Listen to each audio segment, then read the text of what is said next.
এই ভিডিওটি তাদের জন্য যারা সমুদ্র পছন্দ করো। শোভা নিয়ে এসেছে এমন একটি প্রপার্টি যা কিনা সিনি আইল্যান্ড নামে পরিচিত, যা কিনা ন্যাচারাল আইল্যান্ড। ওয়ার্ল্ডের সবচেয়ে বড় আপকামিং ক্যাসিনো উইন ক্যাসিনো থেকে মাত্র 15 মিনিট দূরে এটি অবস্থিত হতে যাচ্ছে।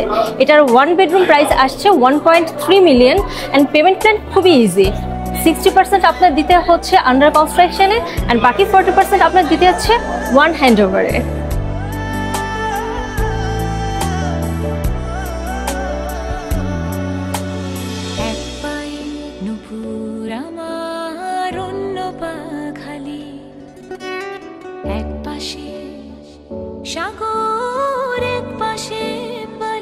এটি হ্যান্ডওভার হতে যাচ্ছে 2027 সালে এবং সেম ইয়ারে উইন ক্যাসিনো ওপেন হতে যাচ্ছে। সো বুঝতেই পারছেন ক্যাসিনো যখন এটা ওপেন হয়ে যাবে এটার ডিমান্ড তখন কি পরিমাণ বেড়ে যাবে, জাস্ট বুম। সো যারা এই চান্স মিস করতে চাচ্ছেন না তারা দেরি না করে আজই কন্ট্যাক্ট করুন আমার সাথে।